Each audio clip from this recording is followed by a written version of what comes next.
UK ನ್ಯೂಸ್ಗೆ ಸ್ವಾಗತ. ನಾನು ಎಂ ಶಿವಪ್ರಕಾಶ್. ವಿಜಯನಗರ ಜಿಲ್ಲೆ ಹುನಡಗಲಿ ಪಟ್ಟಣದಲ್ಲಿ ಸರ್ಕಾರಿ ನೌಕರರ ಭವನದಲ್ಲಿ ಪ್ರಾಥಮಿಕ ಹಾಗೂ ಪ್ರೌಢಶಾಲಾ ಶಿಕ್ಷಕರಿಗೆ ಭಾರತ ಸ್ಕೌಟ್ ಮತ್ತು ಗೈಡ್ಸ್ ಸಂಸ್ಥೆ ವತಿಯಿಂದ ಪುನಶ್ಚೇತನ ಮಾಹಿತಿ ಶಿಬಿರ ಒಂದು ದಿನದ ಕಾರ್ಯಾಗಾರವನ್ನು ಆಯೋಜಿಸಲಾಗಿತ್ತು. ಕಾರ್ಯಾಗಾರದ ಮುಖ್ಯ ಉದ್ದೇಶ ಶಾಲಾ ಹಂತದಲ್ಲಿ ಮಕ್ಕಳಿಗೆ ಧೈರ್ಯವಂತಿಕೆ, ಸೇವಾ ಮನೋಭಾವನ, ಮಾನವೀಯ ಮೌಲ್ಯಗಳನ್ನು ಬೆಳೆಸುವುದು, ನೈಸರ್ಗಿಕ ವಿಕೋಪಗಳು ಸಂಭವಿಸಿದ ಸಂದರ್ಭದಲ್ಲಿ ಸೈನಿಕರಂತೆ ತಾವು ಕೂಡ ರಕ್ಷಣಾ ಕಾರ್ಯದಲ್ಲಿ ತೊಡಗಿಸಿಕೊಳ್ಳಲು ಮುಂದಾಗಬೇಕು ಎಂಬುದಾಗಿದೆ. ಈ ಕಾರ್ಯಕ್ರಮದ ಅಧ್ಯಕ್ಷತೆಯನ್ನು ವಹಿಸಿದ್ದ ಕ್ಷೇತ್ರ ಶಿಕ್ಷಣಾಧಿಕಾರಿ ಮಹೇಶ್ ಪೂಜಾರ್ ಮಾತನಾಡಿ, ಮಕ್ಕಳ ಸಮಗ್ರ ವ್ಯಕ್ತಿತ್ವ ವಿಕಸನಕ್ಕೆ ಸ್ಕೌಟ್ ಮತ್ತು ಗೈಡ್ಸ್ ತರಬೇತಿ ಬಹಳ ಅತ್ಯುತ್ತಮವಾಗಿದೆ. ಮಕ್ಕಳಿಗೆ ಸಮಗ್ರ ವ್ಯಕ್ತಿತ್ವ ವಿಕಾಸವಾಗಲು ಪ್ರತಿ ಶಾಲೆಯಲ್ಲಿ ಸ್ಕೌಟ್ ಮತ್ತು ಗೈಡ್ಸ್ ಅವಶ್ಯಕತೆ ಇದೆ ಎಂದರು. ಕ್ಷೇತ್ರ ಸಮನ್ವಯ ಅಧಿಕಾರಿ ಕೋಟೆಪ್ಪ ಕಾರ್ಯಕ್ರಮವನ್ನು ಉದ್ಘಾಟಿಸಿ ಮಾತನಾಡಿ, ಶಾಲೆಗಳಲ್ಲಿ ಸೇವಾ ಭಾವನೆಯನ್ನು ಬೆಳೆಸುವುದರ ಮೂಲಕ ಮಕ್ಕಳನ್ನು ಸಮಾಜದ ಮುಖ್ಯವಾಹಿನಿಗೆ ತರಲು ಸ್ಕೌಟ್ ಮತ್ತು ಗೈಡ್ಸ್ನಂಥ ತರಬೇತಿಯಿಂದ ಸಾಧ್ಯ ಎಂದರು. ದೈಹಿಕ ಶಿಕ್ಷಣ ಪರಿವೀಕ್ಷಕರಾದ ರಫೀಕ್ ಅಹಮದ್ ಖವಾಸ್ ಮಾತನಾಡಿದರು. BSG ಜಿಲ್ಲಾ ಕಾರ್ಯದರ್ಶಿ ರಾಜಶೇಖರ್, ತಾಲೂಕು ದೈಹಿಕ ಶಿಕ್ಷಕರ ಸಂಘದ ಗ್ರೇಡ್ 1 ಅಧ್ಯಕ್ಷ ಬಳ್ಳಾರಿ ಜಗದೀಶ್, ತಾಲೂಕು ದೈಹಿಕ ಶಿಕ್ಷಕರ ಸಂಘದ ಉಪಾಧ್ಯಕ್ಷ ನಾಗರಾಜ್, GR ಕೊಟ್ರೇಶ್ ಗೌಡ್, ರೇಣುಕಮ್ಮ, BSG ಖಜಾಂಚಿ H ಕೊಟ್ರೇಶ್, BSG ಕಾರ್ಯದರ್ಶಿ ಮಾದೇಶ್ವರ್, ಪಾಟೀಲ್ ಕೆ ಉಪಸ್ಥಿತರಿದ್ದರು.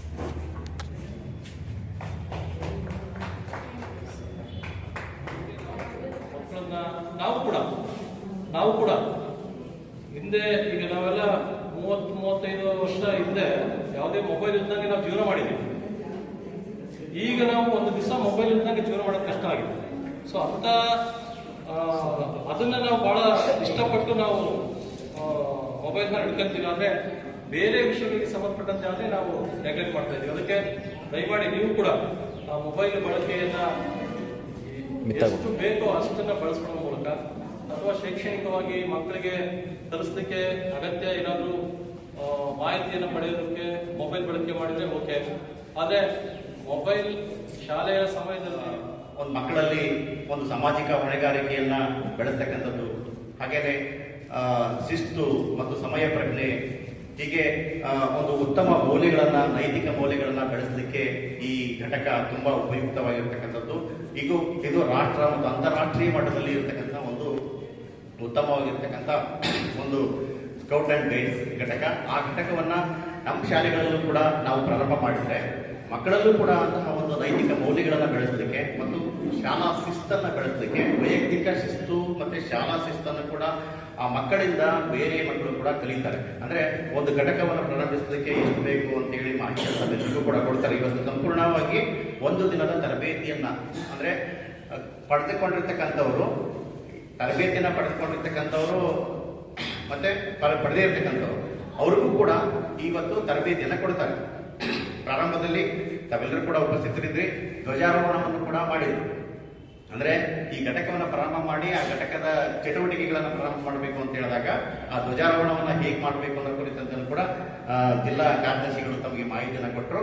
ಅದೇ ರೀತಿಯಾಗಿ ತಾವು ಘಟಕವನ್ನು ಪ್ರಾರಂಭ ಮಾಡಿದಾಗ ಆ ಧ್ವಜಾರೋಹಣವನ್ನು ಮಾಡ್ತಕ್ಕಂಥದ್ದನ್ನು ಕೂಡ ವಿಸ್ತೃತವಾಗಿ ತಮಗೆ ಮಾಹಿತಿಯನ್ನು ಹೇಳ್ತಾರೆ.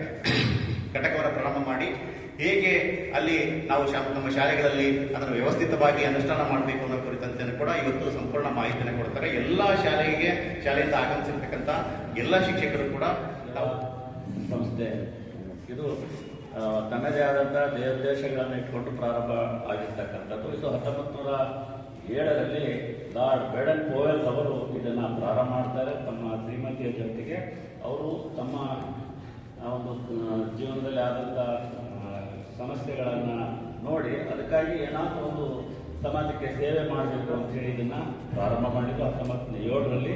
ತದನಂತರ ಇದು 1909ರಲ್ಲಿ ಪ್ರಥಮ ಬಾರಿಗೆ ಭಾರತ ದೇಶದಲ್ಲಿ ಕರ್ನಾಟಕದ ಬಿಷಪ್ ಕಾಟನ್ ಅನ್ನುವಂಥ ಶಾಲೆಯಲ್ಲಿ ಡಾಕ್ಟರ್ ಅನಿಬೆ ಶೆಟ್ಟಿ ಅವರು ಇದನ್ನು ಪ್ರಾರಂಭ ಮಾಡ್ತಾರೆ. ಹೀಗಾಗಿ ಆ ಒಂದು ಪ್ರಾರಂಭ ಮಾಡಿದಂಥ ಗೌರವ ನಮ್ಮ ಕರ್ನಾಟಕಕ್ಕೆ ಸಲ್ತದೆ ಅಂತಕ್ಕಂಥದ್ದು ಹೆಮ್ಮೆಯಿಂದ ಹೇಳ್ತೇವೆ. ಇದು ಎಲ್ಲ ಶಾಲೆಗಳಲ್ಲಿ ಯಾಕೆ ಇರಬೇಕು ಅಂದರೆ ಇದರ ದೇವೋದ್ದೇಶಗಳನ್ನು ನೋಡಿದಾಗ ಏನಾದರೂ ಸಹಾಯ ಮಾಡು, ಸೇವೆಗಾಗಿ ಸಿದ್ಧನಾಗು, ಮತ್ತೆ ಸಹಾಯಕ್ಕಾಗಿ ನೀನು ನಿನ್ನನ್ನು ತೊಡಗಿಸುವ ಅನ್ನುವಂಥ ಉದ್ದೇಶವನ್ನು ಇಟ್ಕೊಂಡು Dedication to ಈ this 3 ಉದ್ದೇಶಗಳನ್ನು ಬೇರೆ ಬೇರೆ ಹಂತಗಳಲ್ಲಿ ಇಟ್ಕೊಂಡಿದ್ದು ಕಾರ್ಯಯೋಜನೆ ಮಾಡ್ತಾ ಇದೆ. ಹಾಗಾಗಿ ನಾವು ಮಕ್ಕಳಲ್ಲಿ ಶಾಲಾ ಹಂತದಲ್ಲಿ ಸೇವೆಗಾಗಿ ಬಾಳ್ತಕ್ಕಂಥ ಅಂದರೆ ತಮ್ಮ ಕೈಲಾದಷ್ಟು ಸೇವೆಯನ್ನ ಮಾಡಬೇಕು ಅನ್ನುವಂಥ ಮನೋಭಾವನೆ ಈಗಿನ ಕಾಲಮಾನದಲ್ಲಿ ಈ ಮಕ್ಕಳಿಗೆ ಬಹಳಷ್ಟು ಅವಶ್ಯಕತೆ ಇರೋದ್ರಿಂದ ಇಂಥ ಯೂನಿಟ್ಗಳನ್ನು ಪ್ರಾರಂಭಿಸುವುದರಿಂದ ಒಂದು ಶಿಸ್ತನ್ನ ಮತ್ತು ಯಾವುದೇ ಈ ಬ್ಯಾಡ್ಜ್ ಏನಿದೆಯಲ್ಲ ಗ್ರೀನ್ ಇದು ನಮ್ಮ ಭಾರತ ಸ್ಕೌಟ್ ಅಂಡ್ ಗೈಡಿನ ಸಂಸ್ಥೆಯಲ್ಲಿ ಇವರೊಬ್ಬರು ಸದಸ್ಯರು. ಇವರು ತರಬೇತಿಯನ್ನು ಪಡೆದಿದ್ದಾರೆ ಸದಸ್ಯರು ಅಂತ. ಇದು ಇಡೀ ಭಾರತ ದೇಶದಲ್ಲಿ ಐಡೆಂಟಿಫಿಕೇಶನ್ ಅನ್ನು ಮಾಡುತ್ತೆ. ನಮ್ಮ ಇಂಡಿಯಾದೊಳಗೆ ನಾವು ಎಲ್ಲಿ ಹೋದ್ರೂ ಇದೇ ಲೋಗೋ ಇರುತ್ತೆ, ಇದೇ ಕಲರಲ್ಲಿ ಇರುತ್ತೆ.